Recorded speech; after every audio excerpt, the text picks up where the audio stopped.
Thank you. Well, it's a joy to be here. I think this is my fourth time that I've been here. It's been a number of years since I was here, a number of years ago, and Pastor got in touch with me about coming again when I'm back in the Northeast, and so I have a tour of concerts at this time. So a couple of things. The concert's about an hour and 20 minutes, so you know how long we're here. And I play classical music. It's not hymn arrangements or Christian or gospel music. It's classical music. I'm going to introduce the pieces. I think sometimes if you know a little bit about the music, you can understand it more and appreciate it more. And later I'm going to share my story. Music's not the most important thing in my life. So I'm going to start with a work by Beethoven. Beethoven's my favorite composer. But not long ago, he celebrated his 250th anniversary of his birth. And this is an early work by Beethoven, a movement from a sonata. An early work, and Beethoven's early period was very dramatic and intense. He's really grabbing your throat. People had never heard music this intense. Music for many people was background music. The emperor was having dinner, and so he asked Haydn or Mozart or other people to write some background music. But Beethoven said, I don't write background music. My music is the power of the human soul. What's unique about Beethoven is that he's the only composer that every note he wrote is still being performed today. Every note he wrote is still being performed today. There's no other composer like that. So this is an early work, intense early piece by Beethoven.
Thank you. Now I'm going to go back a little bit and play three pieces by a composer named Scarlatti.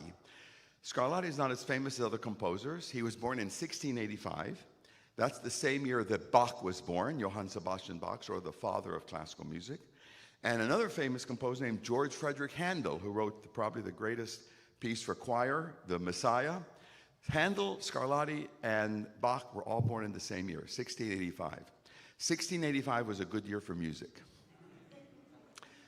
Scarlatti is a very unique composer because when he wrote pieces, it almost sounds like a dialogue between people. One hand says something, the other hand answers, this hand does this hand does that.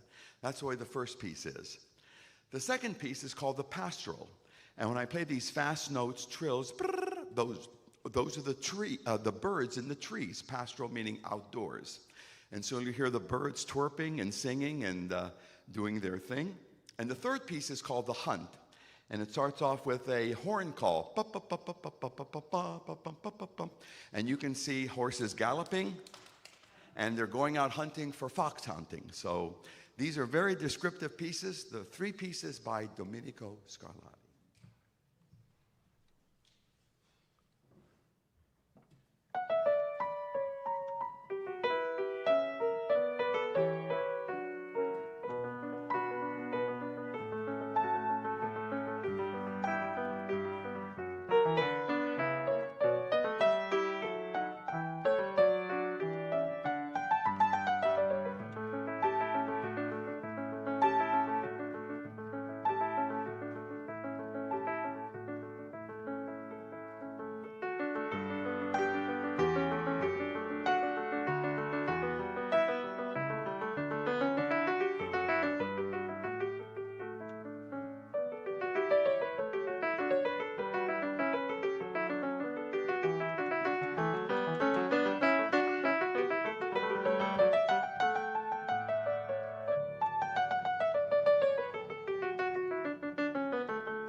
Thank you, thank you. I can tell you that Scarlatti wrote 550 pieces like this.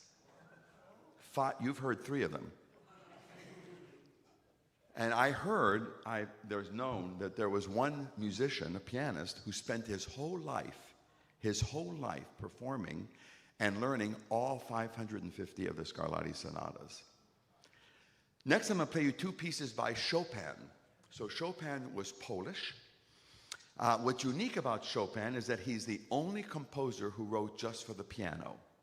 So Beethoven wrote for violin, he wrote for orchestra, he wrote for voice, he wrote for cello.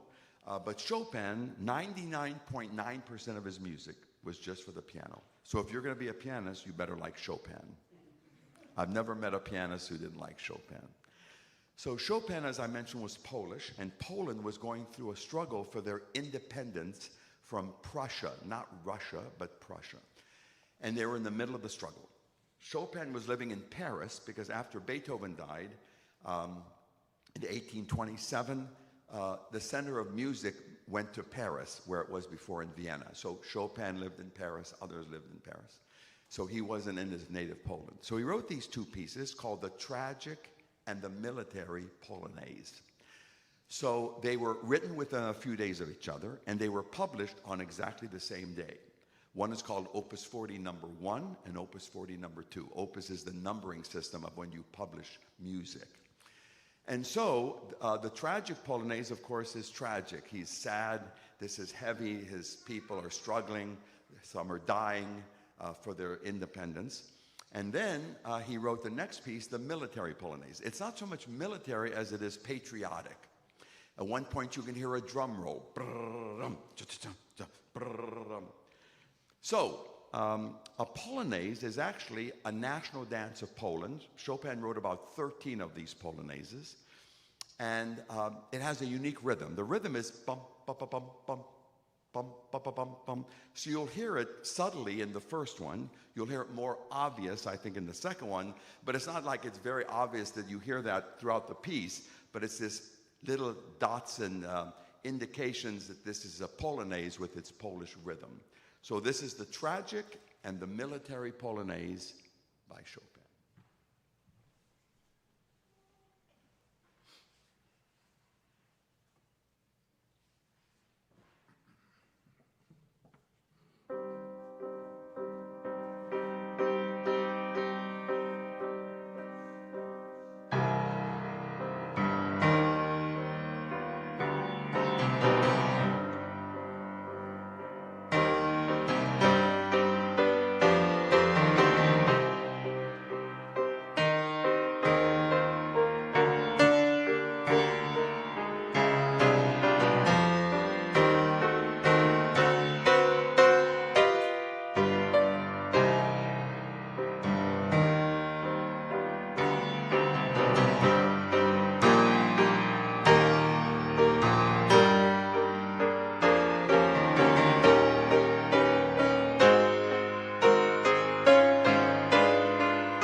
Thank you.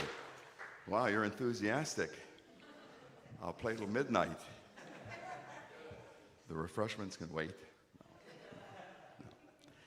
So next I'm going to play you three pieces that I call jewels. They're not called jewels in the title, but these are pieces I found, and they're just exquisite. So I call them three jewels. The first is by the Russian composer Tchaikovsky. So Tchaikovsky wrote a very, very famous piece called The Nutcracker. It's performed in hundreds of thousands of ballets every December, The Nutcracker, probably the most famous ballet, actually. And he wrote it for orchestra. In the story of The Nutcracker, there is a girl, it takes place in Russia, a girl Clara. And in Russian tradition, you get to open one gift on Christmas Eve and all the other gifts on Christmas Day. So she opens up her one gift, and it's a nutcracker. And a nutcracker has a lot of interesting history of folklore of Russia. And she shows it around, and everyone is just intrigued. It's beautiful. And she decides she wants to go to sleep with it. She's a little girl, 8 years old or so. And she gets into a dream, and in the dream, the nutcracker comes to life. And he takes her into a wonder world of amazing beauty, and this is the greatest music written for orchestra. I mean, the parts of the Nutcracker that Tchaikovsky writes here in this another world of dancers and beauty is spectacular. And while he's showing her around, the Nutcracker, who's turned into a man, becomes a prince, and he falls in love with her, and she falls in love with him. And they have this moment in the ballet for about 8 minutes called the pas de deux, which is the ballet for the two. And all they are these two people on stage. And they fall in love, and he begins to extol his love. He lifts her up, he twirls her. You can imagine how beautiful it is. And then she wakes up, and it's the Nutcracker. So Tchaikovsky wrote this for orchestra, but there's a Russian pianist who transcribed it for the piano. So if you have a piece written for one instrument, like an orchestra, and you want to have it played on the piano, it's called a transcription. If you have pieces for the piano, which I've played, and someone has written it for an orchestra, it's called an orchestral transcription. So this is the part that I'm playing, is this transcription of this, taking her sleeping. He becomes the prince. He becomes falls in love with her, she to him. So when Tchaikovsky wrote this part of the ballet, he wrote it for two harps and the orchestra. So when I have these rippling sounds in the beginning, these are the harps playing, the harps. And then it gets very intense, and then the brass comes in, now he's lifting her up. It gets very, very momentous. And then suddenly at the peak of their excitement and joy, suddenly she wakes up and you hear the harps again. That part after, when the harp comes back the second time, is some of the most amazing music. In fact, I try not to breathe when I play it. The second piece is called The Music Box. It's by a Russian composer named Lyadov. Not as famous as Tchaikovsky, but a wonderful composer. And you know what a music box is? You know, you wind it up, it sounds like a music box. So what happens in the music box? Eventually, if you let it keep going and going, it winds down, and you'll hear this. It's an absolute gem. It's a work of genius. Very few people know this piece. And so you'll hear it wind down. And he writes it out that way, of making you wind down a music box. The third piece is called A French Dance by a composer named Chabrier, French composer, not as famous as Debussy or Ravel, these other composers. And I like this piece because it's a good contrast. It has a delicate music box, and then this French dance is really boisterous and really energetic. It's a good contrast, but I consider it a gem as well. So these are the three pieces: the Tchaikovsky, the Nutcracker, for orchestra, 100 players and 10 fingers, the music box, and the French dance, the three gems.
Thank you.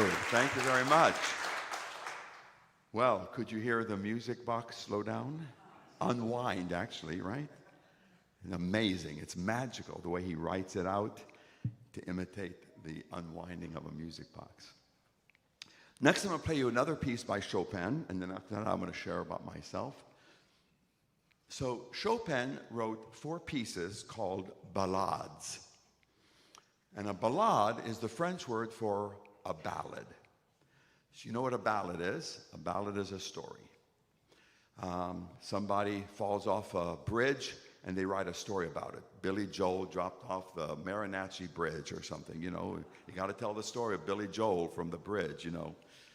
There's a lot of ballads in American folklore music. And being French, it's titled Ballade. Chopin wrote 4 of these pieces. They are the apex of his music. There are 50,000 pieces written for the piano, and there are moments in this ballade that are equal to the greatest music ever written for piano. There are moments that, again, I don't breathe. They are so moving. So it starts off with an introduction. A man is sitting across from you at a table, and he's going to tell you his story, my ballad. Starts off, and then there's this one note that sort of hangs there in the music after about 30 seconds, and he begins his story. And it gets very intense. It's very powerful. Love, sadness, joy, dancing, every emotion is in this piece. And what is the story? Whatever you want it to be. Whatever you want it to be. As I mentioned, Chopin wrote these 4 ballades, and this is the first ballade, the first of his 4. And again, this is the apex of his music, of spending his whole life writing for music. So this is the first ballade by Chopin. And then there's just a little thing here on the piano just to get it out a little bit for us moment. No problem with the piano, it's okay. Just 1 second.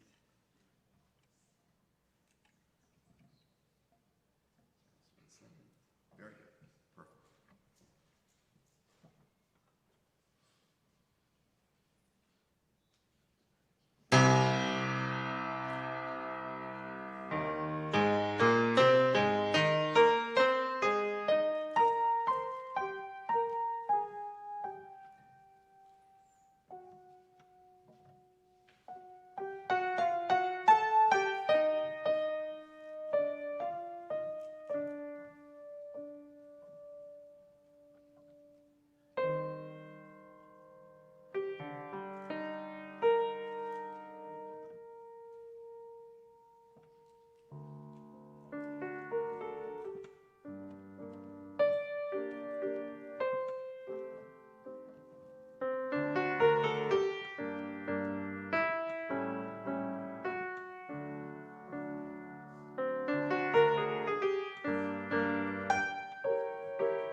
Thank you. I'm not done yet. I'm not done. There are some pianists who actually, I know several of them, who spent 2 years practicing 7, 8, 10 hours a day to play all 4 ballades in one concert. It's been done. It takes 2 years of your life to prepare for it, but all 4 of the ballades. Well, before I play a final piece, I like to take a few minutes and share about myself, as I did the other times I was here. My story really begins with my parents. My father was born in Eastern Europe, in Romania, in 1905. My mother was born in Eastern Europe. At that time, the country was called Czechoslovakia, and she was born there in 1915. So my parents were 10 years difference in age. And they were both very religious Orthodox Jews. So the Orthodox Jews are the strictest Jews that adhere to the Jewish faith. They want to follow all the laws that God gave to the Jewish people through Moses in what we refer to as the Torah. The Torah are the first 5 books of the Bible, the 5 books of Moses. And all of Jewish theology and all of Jewish practice comes from the Torah. And my parents left Europe in 1940 because of one person, and his name was Adolf Hitler. If my parents stayed in Europe, I can tell you 1,000% they would have been murdered. In 1940, my father was 35, my mother was 25. They would have been sent to a concentration camp and killed immediately, or sent to a labor camp, and once you ever got sick in a labor camp, they killed you because there was no time for you to get well. 11 months after my father left Romania, the Nazis came to his town. They came to his house. They killed his parents in the house. They took a sister to a concentration camp and never heard from again. So like a lot of Jews, they had to get out of Europe. And like a lot of Jews, many of them ended up in South America. There were a few countries in South America that had heard about what was happening to Jews in the late 30s. And they had an immigration if Jews were able to get to their country. And one of them was a small country right on the equator called Ecuador. So from 1940 to 1950, my parents lived in the capital, Quito, Ecuador. There was a lot of Jews there. And so my brother was born there. My sister was born there. In the spring of 1950, my mother was pregnant with me. My father wanted to bring his family to the United States. He filled out all this paperwork. He got accepted. They came through New York City, right here, and I was born 5 months later, in October of 1950. And I was raised in a very, very religious Jewish home. You can imagine my grandparents died for being Jewish. My parents suffered for being Jewish, and I was instilled with all my Jewish heritage. My parents sent me to public school during the day, and then I went to school in the synagogue, and it was called Hebrew school. So there are Catholic schools, Protestant schools. There are some Jewish schools, not many of them. We had a very large synagogue, and we could afford to have an education, a yeshiva, a Hebrew school. So I learned Hebrew, going to Hebrew school. I learned all about being Jewish. I learned hundreds of prayers, I mean literally hundreds of prayers. And I went to Hebrew school 5 days a week for 8 years. So this was a big part of my life. I don't say this to be funny, but this was not a 2-week class on how to be a good Jew. If you did this, this was a commitment for your life. I started when I was 8 years old until I was 16 years old. 5 days a week for 8 years. All my friends were Jewish. All my relatives were Jewish. I remember I'd pray in the morning for a half an hour in Hebrew, and then I went to school and something unusual happened. I remember I was 12 years old. I realized I began to develop a very foul mouth. I could curse very easily. Not a lot, but enough. I could lie to my teachers. Not a lot, but enough. I could lie to my parents. Not a lot, but enough. I was very religious in the synagogue, and these prayers meant a lot to me. And I realized it was easy to be religious. And then an hour later, I'm swearing and cursing and lying, and that was easy. It was easy for me to be religious when I had to and supposed to, and it was easy for me to be irreligious, or as they say, a sinner, when I wanted to. I was good at both. I was good at both. Sad, sad. Then I was a student at Juilliard. I was accepted in the music school in New York City, the Juilliard School. I was there for 5 years and got a bachelor's and a master's in piano. And there I met 3 students who called themselves born-again Christians. Well, I had no idea what that meant. I never heard that term. No idea. But there was something about these students. I'd see one of them having lunch in the cafeteria. I saw another one taking a break from practicing. And every time I saw them individually around the school, they were always reading the Bible. The Bible. I mean, this is not a school of religion. It's a school of music. These are musicians. These were Juilliard students, very talented and highly respected in the school for their talent. And every time they got together, all they did was talk about Jesus. Jesus said this, and Jesus did this. And what did Jesus mean when he said this? Why did Jesus say this? And what did Jesus mean when he did this? Why did he do? They never mentioned church. I had no idea about a church. They never mentioned the C word, Christianity. It was always Jesus and Jesus and Jesus and Jesus and Jesus, Jesus, Jesus. In Hebrew, Yeshua. Well, they heard I was a religious Jew, and they asked me 2 questions. They asked me if I ever read the New Testament. And I told them, nope, not a word. I was told the New Testament was not a Jewish book. It wasn't for the Jews.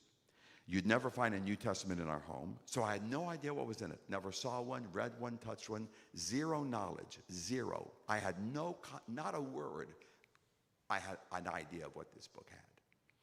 They asked me if I thought of Jesus could be the Jewish Messiah. The Jews are waiting for the Messiah. In Hebrew, it's called Mashiach.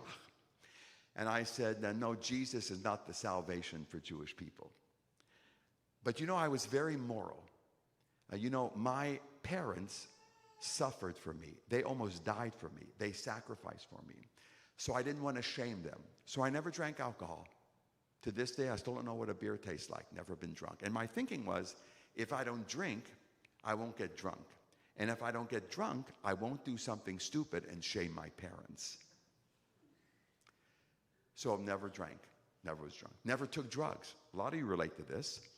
I lived in New York City, uptown Manhattan, 71st Street and Broadway, from 1968 to 1973. That was the height of the Vietnam War, and that was the height of a group called the hippies. And the hippies was, you can have all the sex you want and drugs you want, you'll be happy. Well, I don't know how it turned out, but let me tell you, where I lived in uptown Manhattan, it's not what drugs you wanted, it's how much drugs you wanted. There were drugs everywhere in the late 60s and early 70s. Every corner you could get all the drugs you wanted. Never took it. Never had premarital sex. So even though I was so moral on the outside, listen, no sex, no drugs, no drinking. My friend, I'm going to tell you, I was very, very, very immoral. Immoral. You know where? Right here. Listen to me carefully. I knew that I was not on the inside the way I could appear on the outside. I could do many, many Jewish things, but it never affected me on the inside. I was very moral. I was very religious, but I was not changed. I was the same foul-mouthed, dirty-minded, self-centered, egotistical person at 20 years old, 18 years old, 16, 14. Nothing changed about me except I was getting older. The same sins, the same issues, the same difficulties in my life. So I made a big decision. I said, well, if I want to know more about this person, Jesus Christ, I'm going to read this book, the New Testament. That was a big step for a Jew. And I didn't want to talk to a rabbi or a priest or a minister. No one's going to tell me what I'm going to read. I want to read this book myself. Now, when I was a student at Juilliard, I used to practice for 10 hours a day. Now, let me tell you, that's not a lie, and that's not an exaggeration. I didn't sit at the piano for 9 hours and 45 minutes. I sat every day at the piano for 10 full hours. I never left Juilliard until I completely practiced for 10 full hours a day. When I started to read the New Testament, my whole life came to a stop. I was shocked when I read this book. Shocked. For the first time in my life since I started piano as a little boy, I completely stopped practicing. These three friends, colleagues, gave me a little pocket New Testament. You know, you can just put it in your shirt pocket. And they said, well, Sam, if you read this book, start in this book called The Gospel of John. Never heard of it. So I took it out, I opened it up, and I looked. Wow, there it is, The Gospel of John. So I'm going to quote to you what I read in this book.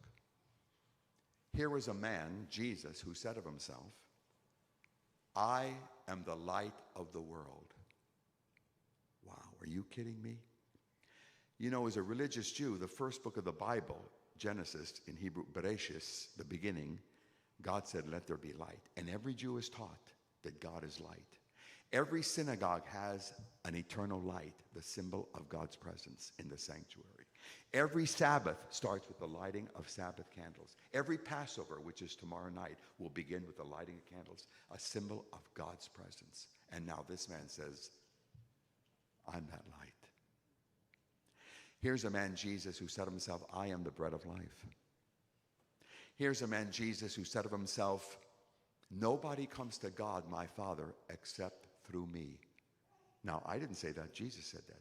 Nobody comes to my Father, to God, except through me.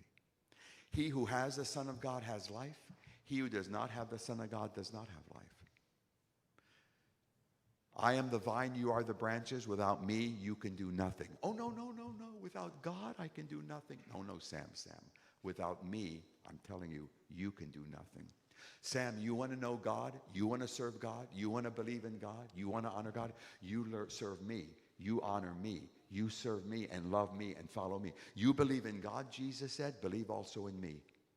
The same adoration you give to Adonai, Elohim, El Shaddai, the Almighty, you give to me. The other thing, let me just say this on a side, was that in many ways I didn't know that Jesus was Jewish. I thought he was the big Christian.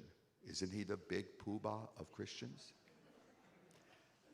And you know all of these followers that he had, disciples, they were all Jewish. They were all Jewish. And 37 of the 39 books, every author except one, every author in the New Testament was Jewish. And 99% of what Jesus said and did and performed and reached out to were Jews. And yet they say it's not a Jewish book. It's the most Jewish book that was ever written. About the greatest Jew, whose followers were Jews, written by Jews, and his ministry to Jews.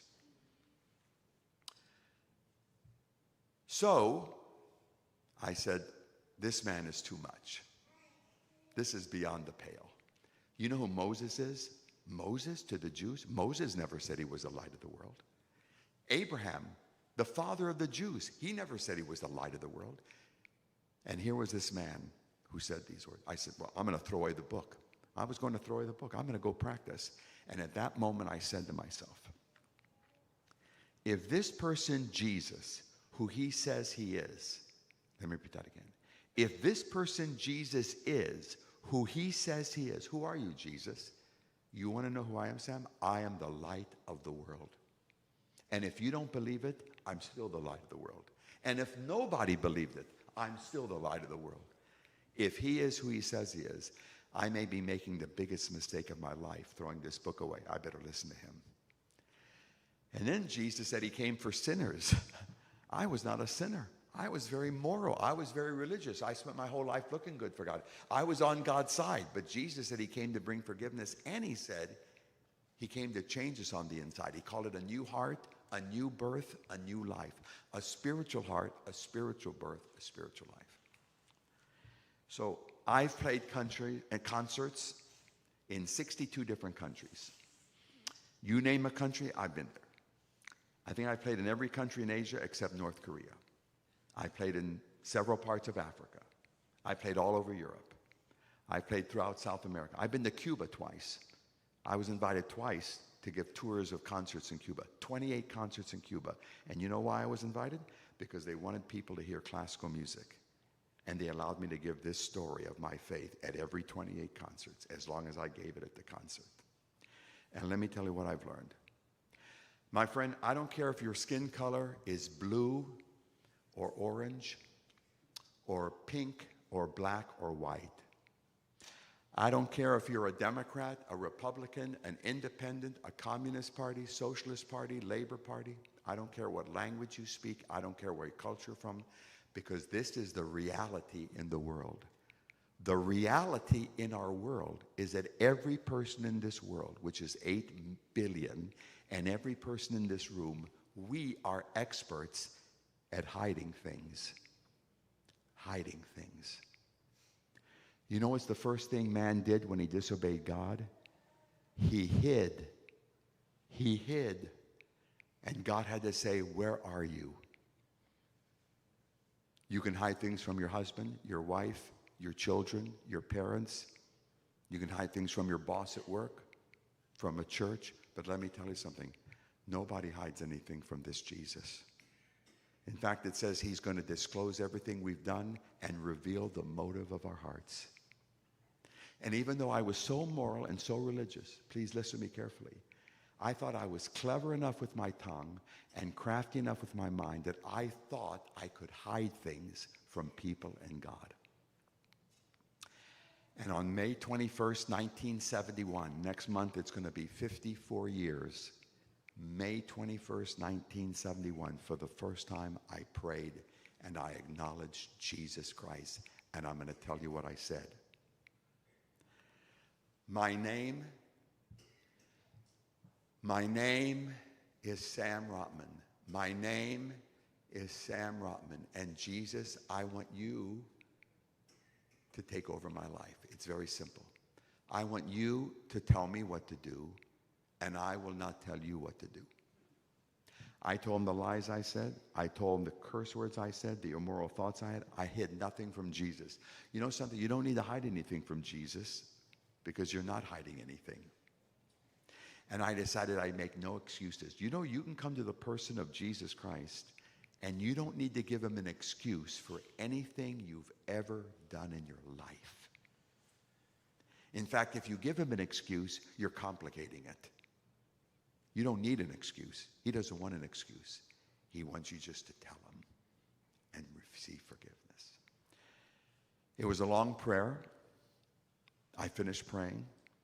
I opened my eyes.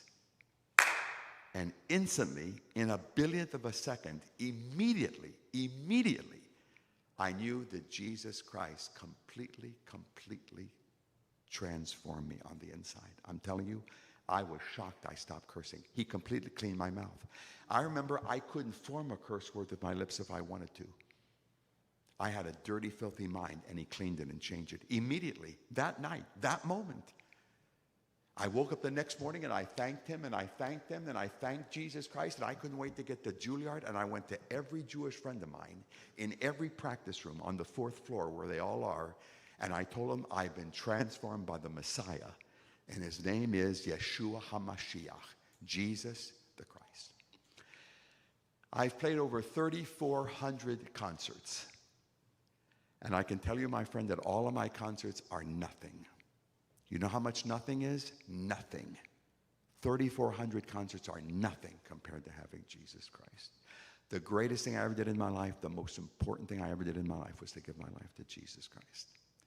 Music's not the most important thing in my life. Jesus Christ is, because listen, my friend, only Jesus Christ can transform your heart.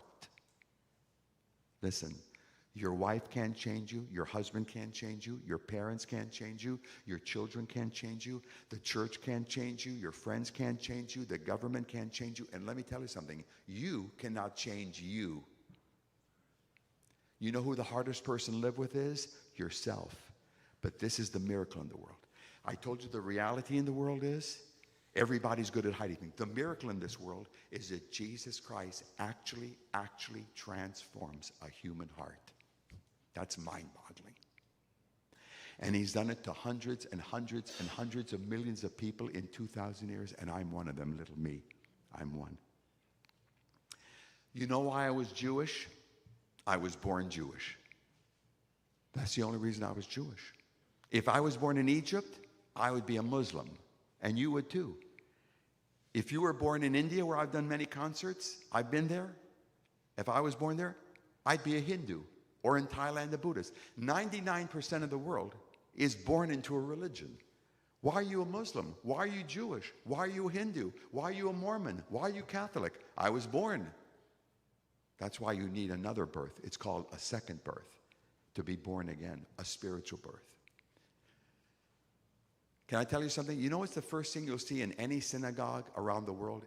When I was driving in off the highway, there was a Temple Judea, I think it was called. Every synagogue always has the same thing. Reformed, Orthodox, Conservative, they'll always have the 10 Commandments, the law that God gave to the Jewish people and to the world. You know what's the first thing you see when you walk into a church? You know what I call it? Forgiveness. Forgiveness. Imagine the first thing in a synagogue is the law of God. And the first thing here, and every time you see a cross on a church, someone's wearing a cross, God's telling you, I've made a way to forgive you. Why don't you come to me and be forgiven and start a whole new life? Salvation is not what you will ever do for Jesus Christ. Salvation is everything that Jesus Christ has done for you. That's it. And I play the piano for him. He gave me the ears to hear the music, the fingers to play the music, the mind to learn the music. You know that Jesus has never missed one of my concerts. 2 people have never missed my concerts, Jesus and me. I know it's very cute, but it's very real. And every time I give a concert in a church or a big hall in Europe or with an orchestra, he's in the front row. And every time I sit down to play, he says the same thing to me. He says, Sam, I'm looking forward to hearing you play for me tonight. Listen, my friend, listen.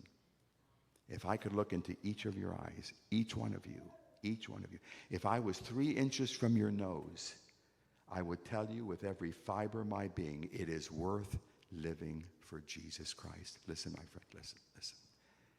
He's not a joke. He's not a curse word.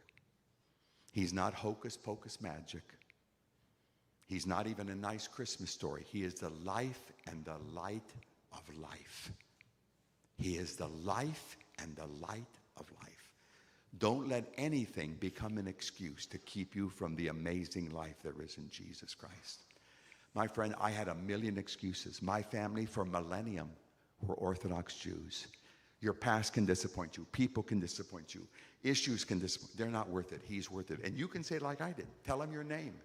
Tell him your name. My name is, and Jesus, I want you to take over my life. And he will. And I want you to forgive me. And he will. And I want you to be with me and guide me and help me. And he will, and he will, and he will. And you do that, my friend, you'll experience a transformation and salvation of your soul. Music gives me a lot of happiness, but not one note of music will ever change me. I'll play 40,000 notes at this concert, 40,000. Not one note will change me. Jesus changed me, transformed me, gave me a new life. My friend, it's worth living for him. It's worth living for him. Last piece. We'll be done in 5 minutes. This is a piece by a composer named Bartók, Bela Bartók. He died in 1945, but he didn't write ugly music. I don't play ugly music. He loved learning and assimilating folk music of Eastern Europe. Folk dances, folk tunes from Russia, Romania, Bulgaria, Czech Republic, Hungary. And he put them in classical forms. And this piece is called 6 Romanian Folk Dances. There's a wedding dance. They're very short. Some of them are 30 seconds long. There's a wedding dance, a stick dance, a circle dance. So this is the last piece, the 6 Romanian folk dances by the Hungarian composer Bela Bartók.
Thank you. Thank you. Thank you. Thank you. Please be seated. Thank you. That's good. Thank you. Thank you. Let me just in a group like this, I know we'll be done here in a moment. Anybody have a question like to ask me? My life, my music, my social security number, or anything? Anybody have a, yes, ma'am.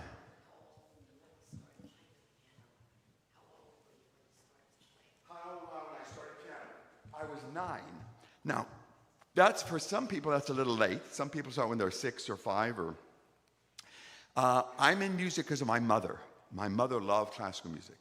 She was born in Bratislava, which is the capital of Slovakia, right on the border with Austria. So she was 2 hours from Vienna, and she would go often to Vienna to hear concerts as she was growing up. So she loved classical music. When I was a little boy, 6 years old, she took me to concerts. But we were not very well off financially. And my father, he thought it would not be profitable or a waste of money to have lessons because it was very difficult. So finally, at 9 years old, I started piano. And I wasn't a genius or anything. I just realized that the more I practiced, the better I got. And if I practiced a piece for 15 minutes, it played it. If I practiced for 30 minutes, it got better. So just the more I practiced, the better I got. And the more I practiced, the better I got. So I got better and better and better. And but I was 9 years old. I'm 74 now. So I've been working on that for a while. Yes, sir. Your testimony reminded me of the words of Jesus to the Apostle Peter when Peter recognized him as the Messiah. Blessed art thou, Jonas Bar-Jonah, because no man revealed this to you but my Father in heaven. That's right. Amen. That's right. It's not being smart enough to know Jesus. It is God opens your eyes, and as Paul said, to see the glory of God in the face of Jesus Christ. Yeah, amen. I am blessed, definitely. Someone else? Yes, ma'am. Yes, little girl. Do you have any siblings? I have a brother and a sister. My brother is 9 years older than me, and my sister is 7 years older than me. Yes. Yep. And we're close. My brother played the violin for a while, and my sister was in ballet, but they went into medicine. My brother's doctor, and my sister in medicine as well. But I was in the piano. Yes. Anyone else? Any question? Well, okay. Yes, sir. So when you said you said the prayer and you felt, can you tell in words what you felt at that moment? Well, he asked me when I prayed to the Lord, how I felt at that moment. I felt, it's not that suddenly I felt peace or I felt, I felt transformed. I mean, I felt like I was being forgiven, and faith in Jesus Christ just illuminated me and transformed me. And it was evident because I stopped cursing and my mind was changed. And, because it says in the Bible, if any man is in Christ, he's a new person. A new person, a new creation, it says. So now, do you consider yourself being Christian or Jewish? Yeah. So that's a good question. Am I Jewish? Am I Christian? Well, I was raised Jewish. I know I can say hundreds of Jewish prayers and things, but I consider myself, I belong to the Messiah, Jesus Christ. So in that sense, I'm a Jewish believer. I'm a Christian because that's what the word means. You're one of Christ. You belong to him. I have faith in the person of Jesus Christ. And that's really a new identity. Someone can say, I was Muslim, now I belong to Christ. So you're Christ's one. You were Jewish, you belong to the Messiah. You are Hindu, you belong. You see what I'm saying? It's all centered around him. This is it. This is it. It's all centered around this person. I'm not talking about a Baptist church or Catholic church. It's centered around life is in this one person, this person, this person. And that's why it says if you miss this person, you've missed it. You've missed it. He that has the Son of God has life, and he that does not have the Son of God does not have life. It's him. It's him. It's him. Yeah, I saw it. Okay, yes, sir. Thank you, number one. Sure. Amazing. Well, yeah, thank you. Even though you were practicing 10 hours a day, Yeah. when you gave your life to Christ, did you realize the transformation in your music as you played? Yeah, let me answer that. What happened with my music? I was a good pianist before I came to Christ. I practice 10 hours a day. You're going to be good at something. You know what I'm saying? What changed for me is that now I knew who gave me this gift. Now I knew who I'm playing for. Now I know who to acknowledge. Now I know who to thank. That's what changed. For me, I was practicing 10 hours a day to be the greatest pianist in the world, to play in Carnegie Hall. I played in Carnegie Hall. But I mean, to earn $50,000 a concert, to go around the world and be, 50 recordings and stuff like this, for me. And in one night, Jesus said, all that practicing, all those pieces you've learned, all those hours, 18,500 hours at Juilliard in 5 years, you're playing for me. I'm in the audience. You're playing the piano for me. I gave you the gift. I gave you the mind to learn the music. I gave you the fingers to play the music. I gave you the ears to hear the music. I gave you the heart to love the music. That's it. Now I know who I'm playing for. Yeah, that's what changed. Everything changed. Yeah, because he's everything. Yeah. Let me just say, in the lobby, I know we're having refreshments. I have some recordings. I have 3 recordings. One is all Beethoven, my favorite composer. 5 major works by Beethoven, including the whole Moonlight Sonata, the Pathétique, 5 major works of Beethoven. Another recording is 16 pieces by Claude Debussy. He wrote a famous piece called Clair de Lune. You listen to the French recording and all the stress goes out of you. You'll come home and your friend will be a puddle of water in the living room. Your wife will be, it's very delicate. It's droplets of sound. Then there's a recording of 6 composers: Mozart, Beethoven, Schubert, Chopin, Debussy, Rachmaninoff. It's sort of a variety of 6 composers. Then there's a DVD of my whole testimony. So everything I shared here. So a DVD is something you watch. It's a movie, it's a documentary. I play on it, but it's mostly speaking. The recordings is all music. And then about 15 years ago, I was giving a concert in Seattle, Washington. I played there a lot. And a woman heard my story, and she owns a Christian publishing company. And she has published the Gospel of John, which is the book that brought me to see Christ, and with the Christian testimony of Sam Rotman. And she publishes it. She mails them all around the country for me. And she's made probably 100,000 of these books. And they're free. And I have a whole bag of them, or box of them. If you would like to take the Gospel of John with my whole testimony, you can take all the copies you want. She says that if you take more than 2, maybe a 3rd copy you'd give to somebody who needs to read this story. So if you'd like the copy of the book, I'll have them out there. I have a box of them. And so you can take them free. The CDs I have to charge because I have to pay royalties on it in that sense. The CDs, by the way, are $15. There's no tax, but the autograph is free. And about 20 years ago, I gave a concert in Arizona. And that night I said, tonight the autograph is $15 and the CD is free. And a man came up to me afterwards and said, I'd like a CD with no autograph. That's a true, you can take any pictures you want, yeah. Yeah. I won't tell you what I said to him, so. Well, what a great group. You're so enthusiastic. I hope you enjoyed it. Pastor, come on up. I'll play one last number for the offering, and I'll be in the back, and then I'll come downstairs as well. Thank you. It was tremendous. At this time, we're just going to have the ushers come forward. And as I mentioned at the outset of our concert, we'd like to take up a love offering for Brother Sam Rotman. He doesn't charge anything for this concert, but he did a great job. And so the men are just going to pass the plate. If the Lord puts something on your heart, just feel free to give.